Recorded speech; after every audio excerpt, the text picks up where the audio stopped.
Hello, everyone, and welcome into another episode of JD's Wildcat World. Today, I just wanted to kind of talk about everything that is going on with Cal and the Arkansas situation. I'm kind of going to go through my night and tell y'all how it went. So, of course, yesterday, the reason I didn't do this last night was I was traveling from being out of town at a NASCAR race. I took my son and my mom and her best friend went to Martinsville, Virginia. So we were on the way back, and then I opened my phone to Twitter and saw a rumor that, which was strictly a rumor at that time, and this was around probably I don't know, it was around 9 or 10 last night. And at my first thought was, "There's no way." Like there's no way. The rumor was like, said it was from an Arkansas reporter and said that Cal and Arkansas were in talks, um, and they were negotiating, but nothing was official yet. You know, how many times have we heard that about Calipari in general? That he was in talks with other jobs, whatever. So my first thought, and I posted it. I since then deleted it. I posted on my socials that I wouldn't really say there's much truth to that. I would say that it was just rumor. Well, turns out um, I was wrong. I really don't think anybody in the Kentucky media world thought that it was a real possibility that he would go to Arkansas until it happened. That's just my opinion. Like it was shocking. I think it's still shocking um, because out of all the jobs that he could have accepted over the years, the Lakers, the Cavaliers, UCLA, at least for Arkansas, and I think that just shows how desperate he was to get out of here. There's a report coming out. I think it was Matt Norlander of CBS that said that people close to Cal's camp said he was miserable here since February. He was trying to get out. I get that. If you listen to my last episode on the state, like addressing the state of Kentucky basketball program, I said that the mutual separation was the right thing. I could not believe that Mitch decided to bring Cal back and that Cal wanted to come back. I don't think there was any way that it was going to end positively unless we were cutting the nets down next April. And now, 2 weeks later, here we are, and Cal's gone anyway. Not because he was fired, but because he's taken another job with Arkansas. It's not been, there's been several outlets coming out. It's not been confirmed yet, but I will say there is a players only meeting today. That should be taking place here soon.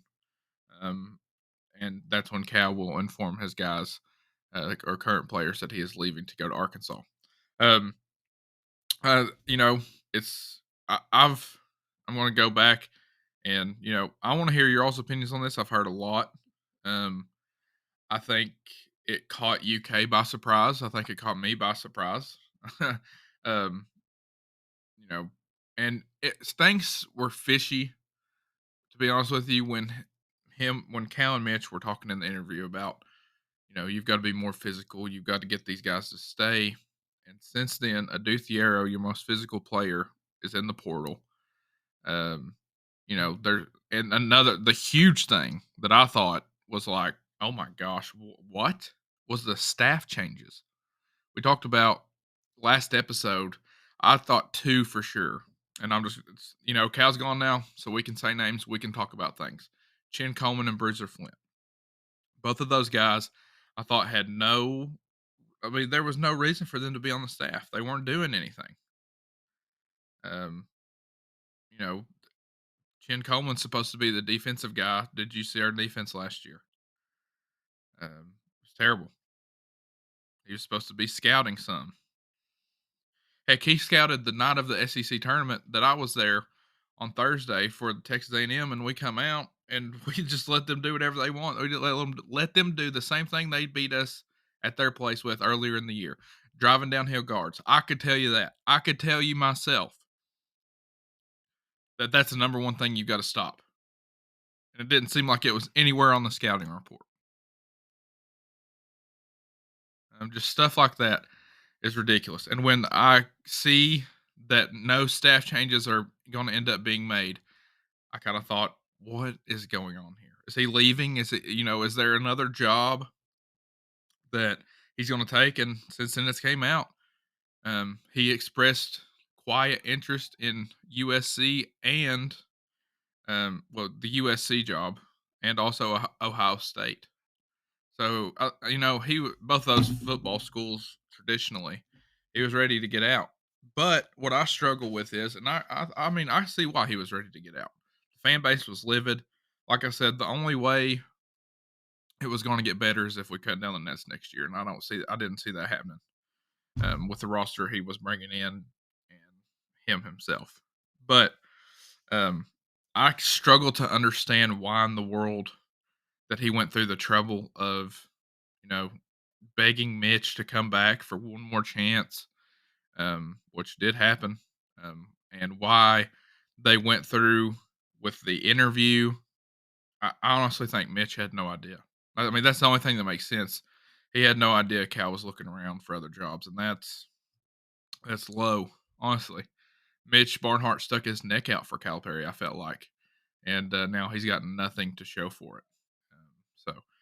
Just a all around um, crazy time in Big Blue Nation. I think Cal's people were very very shocked, and Cal himself. I think he was out of touch the last couple years, and it was proven when they were insanely shocked at the backlash we got or that he got when we lost to Oakland. Um, I don't think he was self aware. I mean, I think he heard rumblings, but I don't think he realized that it was the magnitude of what it was in this fan base. I don't think he realized that a lot of people wanted him gone, including very prominent boosters. And speaking of boosters, I think if the report from Arkansas is right that they're giving him 15 million to use between salary and NIL, I think that's a huge reason as to why he's leaving to go to Arkansas. Another thing, the Tyson family, Tyson Chicken, that is, are huge boosters at Arkansas. Cal's always been very close to them. That's another big reason. The boosters there will give him what he needs to succeed. And I think he'll do well there. I mean, Eric Musselman did a heck of a job there. He left to go to USC, of course. That's why this Arkansas job came open. But, um, you know, I can't. It's hard to wrap my mind around Cal coaching at Arkansas, though. It really is. It wouldn't be hard for me to see him coaching at a big name program. Like if he would have went to UCLA, I would have been like, okay, I can see that in my mind. But I can't see him walking the sidelines at Arkansas. And I get they've had success. Um, a lot of it's been in the past, but it's hard for me to wrap my mind around. But we're going to be seeing it. No doubt in my mind that we will be scheduled 2 games, one in Arkansas and one in Rupp next year. So that'll be interesting for sure. It'll be a wild time. It'll be a heck of a ticket to have if you're a Kentucky fan. So we'll see what happens. I expect an official announcement, from Cal and his people before the day's over with. Um, Before I go on and break down the candidates for the job, I want to take a minute and I know I said and I still believe that this is the right move. I think a mutual separation was needed, but I want to take a minute to say, um, it's probably the biggest reason why it's so hard and so like for me to wrap my mind around. Um, Cal has been my childhood. UK basketball, um, that's all I know. But I mean, I was around when Tubby coached and Billy G, of course. But as far as getting into it, loving it the way I do now, Coach Calipari is responsible for that. He's always been at the helm when he's been the leader of the team. And I know the last 5 years have not been acceptable. I'll be the first to tell you that. I'll be the first to tell you I think it was time for him to go. With that being said, um, I I really I do love I love him from a distance.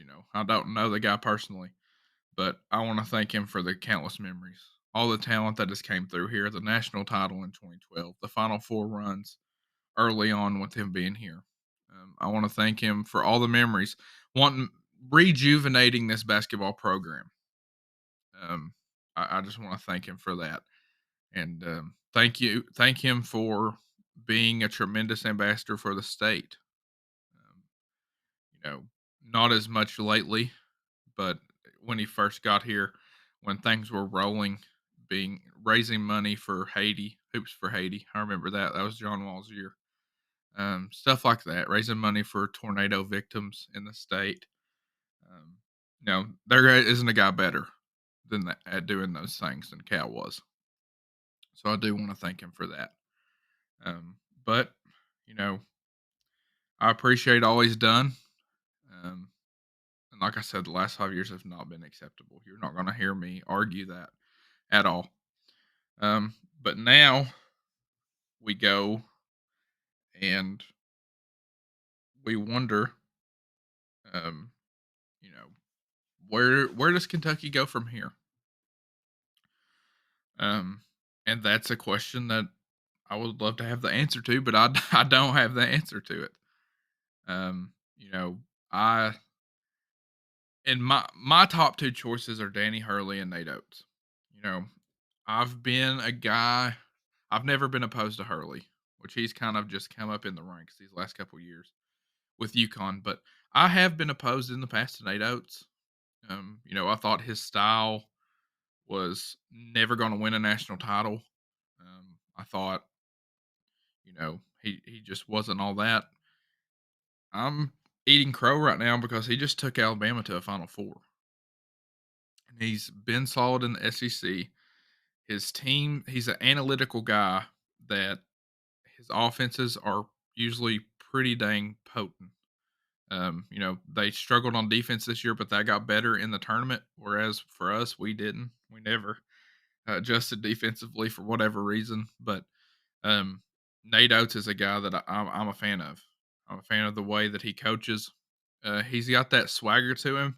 He's cocky, but he's rightfully cocky because he's good at what he does. I think he has the persona to succeed here. Uh, if you all know Trilly Donovan on Twitter, he has a big Discord that breaks a lot of college basketball news. He said this morning that Nate Oates will not be involved in the coaching search for Kentucky. I, you know, I don't know how you can rule him out this early into the process. There's reports out that his buyout is 10 million, reports that his buyout's 18 million, but that's still saving money if you're Miss Barnhart. If you fired Cal, you're going to have to pay 33.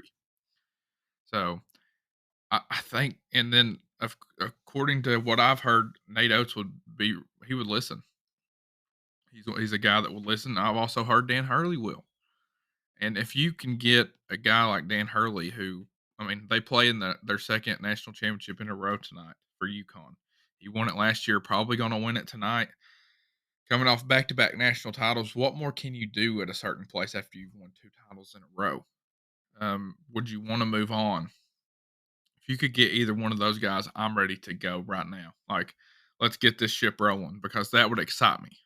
Um, you know, it's been rumored it forever. I mean, not ever since these struggles, it's been rumored that Scott Drew of Baylor is Mitch Barnhart's guy. That's been rumored for a long time. At one point, it was Greg Marshall. At one point, it was Chris Holtman of Ohio State. But now, I think that first call would be Scott Drew of Baylor. And, that doesn't get, I mean, I could be totally wrong. We could look back on this in a year if we do hire Scott Drew. I could be wrong, but that hire doesn't get me excited. It just doesn't. I know he took Baylor to a national championship. I respect that. I don't think he's the guy to lead this program.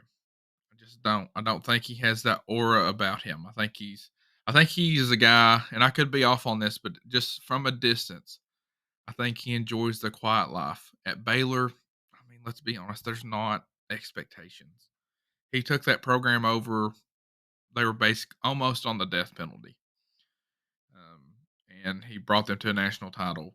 He's got it made there. They just built a new arena. With that being said, though, if you get offered the Kentucky job, you're probably going to take it. But that hire doesn't excite me. Billy Donovan, I mean, I don't know. I really don't. Um, I can see the appeal with him, but he's an older guy that is in the NBA now. Does he really want to come back and deal with all this portal stuff daily, recruiting all the time? That's a question he would have to answer. I don't personally, I don't see that happening, but I know that's a very popular pick with people in the fan base. I've said from day one, Brad Stevens, I don't think is a legit possibility. I just don't. Um, Many people messaged me, asked me that. I've said for years, and I'll stick to it. Now that the time is here, I still don't think Brad Stevens is a legit option. I think he's got it made with the Celtics in the front office. He's got Jason Tatum. He's got Jalen Brown. He's got the best team in the NBA right now.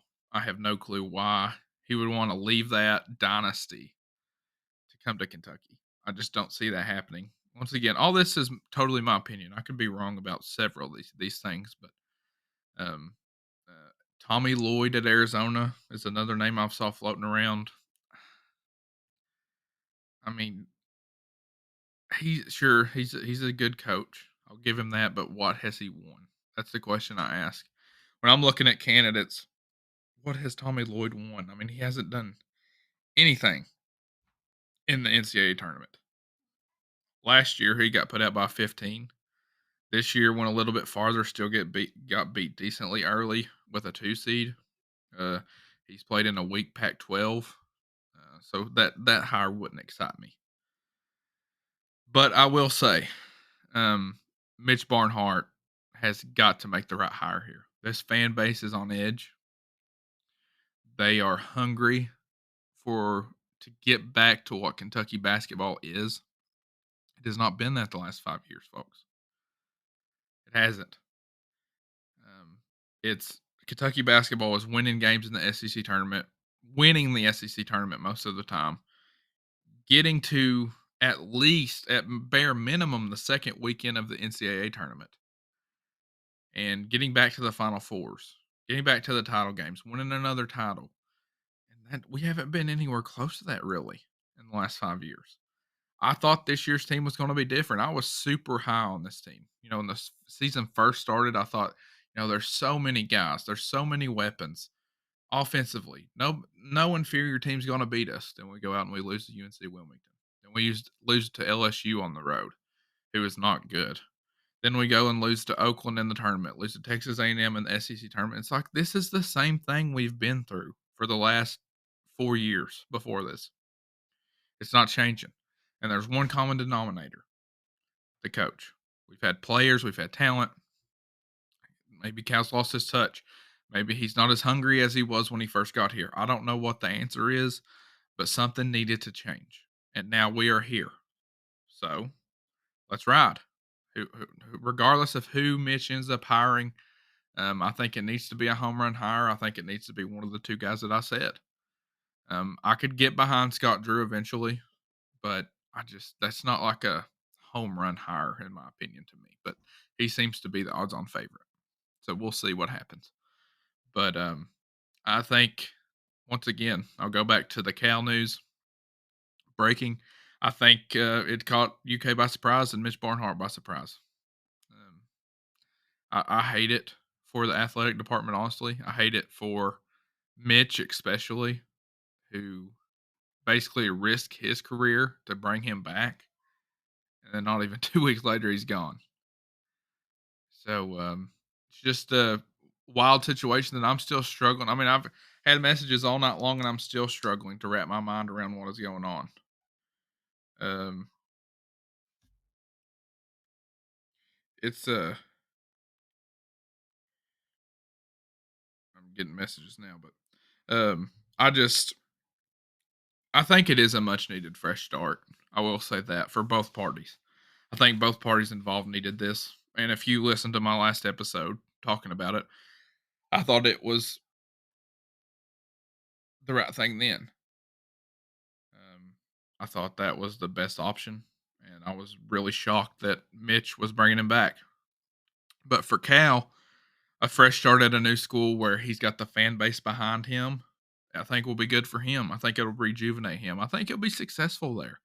I'm not saying he'll win a national title there. I don't think he will. But it'll be good to rejuvenate Cal. I'm sure he'll take the staff with him that he wasn't going to make changes to. I'm sure they'll be gone with him. Um, and I just, I, you know, it's hard to, like I said earlier, it's hard to seek out, but that picture of him in Arkansas red, is wild to see. Like it's going to take me a minute. I'm going to do double takes while he's on the other sideline because he's been here for 15 years. Gosh, I remember the day that we hired him. Man, this fan base was so up pumped and excited. It's good memories. And we had those successful runs up until these last 5 or so years that were very awesome. I'm kind of a mixed bag of emotions right now. I'm happy that both sides are getting a revamp. I think it's the correct move, but I'm also sad. I'm sad about the memories that we're having to let go. The memory. We still had fun teams these last 5 years. Don't get me wrong. This year's team was really fun. I love this team. I love last year's team with Kaysen and Oscar, but it wasn't the Kentucky teams that we were used to and that Cal was used to. And I think that's the biggest problem of it all. So, you know, we'll see what happens. We can't let Cal come into rep and beat us. I can tell you that right now. That'd be you talk about a fan base going up in shambles. My gosh. But this is what a lot of people wanted. I hate to see it end like this, to be honest with you. I really wish um man, I would love for it to ended next year with us cutting down the nets. I think that's your but that's what this year was supposed to be. If we're being honest, that's what this year was supposed to be. I mean, it was supposed to be Cal's got his guys, he's got his freshman class, he's got the best recruiting class that we've had in a long time coming in. This is the year. This is the year, you know, that we get to leave the last 4 years in the rear view. This is the year Cal's going out on top. Rumor was he was going to, I mean, forever was he's done after this year. He wants to bring this recruiting class in. DJ Wagner, Reed Shepard, Aaron Bradshaw, Justin Edwards. He wants to bring those kind of guys in, Rob Dillingham. And he wants to go out on top. Instead, he's going out, but he is definitely not going out on top. Um, and that's hard to fathom for me. And if you've wanted Cal out for a while, you probably had the mindset that this was going to happen and it was going to end the way it did with a disappointing loss. But I just never was to that point. I always assumed he would go out on top.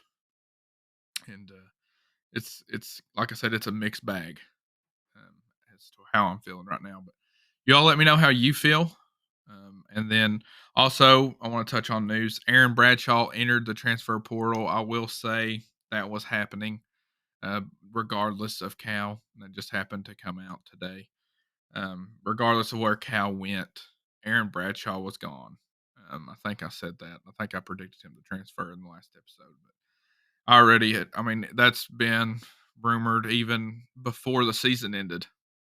And I expect Ugo is another one that I said that he was being the transfer portal mid-season. So, but I love Bradshaw. He provided great energy when he came in. He did some good things. Of course, hit that big shot against Florida. But I'll be interested to see where his career goes. Um, there's a report out, Jack Pilgrim of KSR, which is a great guy to follow for your Wildcat news. He is reporting that Jaden Quaintance and his family really want to stay at Kentucky. So that would be a huge piece to bring back add to the roster next year. I would assume Travis Perry stays. Haven't heard one way or another. I would assume he would stay. And then you look at Reed Shepard, a guy. He's probably going pro regardless. But if you look at a guy and say, "Oh, he committed to Kentucky and not Cal," I think Reed's obviously that guy. I mean, I don't really think this changes his mind either way, but if I remember correctly, and I wasn't even born yet, or maybe I was just born, but when Jeff Shepard was here, didn't he kind of lead the Tubby Renaissance? Uh, I think that happened. I'm not sure, but wouldn't it be wild if Reed was a part of a Renaissance? A rebirth of the program. That'd be crazy. But when it comes down to it, I've said all year I expect him to go. So we'll see. But that's just some things I want to touch on before we get out of here. As news continues to break, as portal additions happen, of course, when we hire somebody, the first place to be will be right here. So at JD's Wildcat World, I think, I can't wait. I think the hire will happen, since we're talking about the hire, I expect it to happen very quickly. If you're going to call Hurley, you obviously wait until after tonight. Um, he's got a pretty big game tonight, just the national championship. But that's something else that's wild. The college, the NCAA national championship is tonight, and the number one story in college basketball is Kentucky. Who's Kentucky going to hire? Calipari going to Arkansas. That's the number one story in college basketball. It's leading every show in the country, every sports show in the country today. So it's huge. Everybody's thinking how wild it is. So, with all that being said, um, everybody knows that I've been a Cal guy for as long as I can remember, but they also know that I said, maybe even on this podcast, I know I said it on social media, that if Kentucky had a first weekend exit of the NCAA tournament this year, that Cal had to go.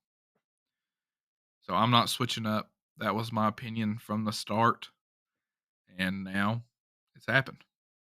Calipari, John Calipari, no longer the coach at Kentucky, and he's going to try to lead Arkansas to the promised land. So, like I said, thank you to Cal for the memories. Thank you for all you did for the university, for the people of Kentucky. But I do think that it was time for this to happen.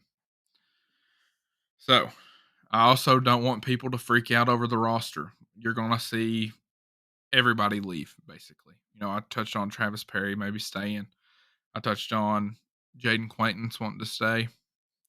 But you need to be prepared for the max exodus of Kentucky basketball because it's going to be completely new faces, in my opinion. I think mostly everybody will be gone. Um, I really hope the guys that played here under Cal and had big success, I hope that they still will love the University of Kentucky. That's another thing I want to touch on. I hope the guys aren't hurt at Kentucky or the fans. So that's another thing that I worry about. But in reality, the time has come. It's the Cal era is over. Now we start a new era. So once that era begins, once they make the hire, I'll go live here as soon as I can. And like I said, I think it'll be probably within the week, maybe early next week. But it's got to be done quick with the transfer portal. We've got to get guys in here, especially with the complete flip of the roster. You've got to get your coach quick so he can start building a roster. So let's see where it goes. I'm excited too. I'm kind of bummed um, about Cal being gone and my childhood memories, of Cal being gone. But I'm also at the same time I'm excited. I'm excited for this next step of Kentucky basketball. Um, and we'll see who we get. But like I said, I want Hurley or Oates. Let me know what you all think about this episode. Um, you know, it's a reality. So I wanted to get in here and record it real quick. And I thank you all so much for listening. Y'all are awesome. Continue getting all your Kentucky news right here at JD's Wildcat World. I post it socially. I'm recording episodes. So thank you all. We are available on Apple Podcasts, Spotify, Amazon Music, and iHeartRadio. As always, go Cats and let's hire us a coach. This has been JD's Wildcat World.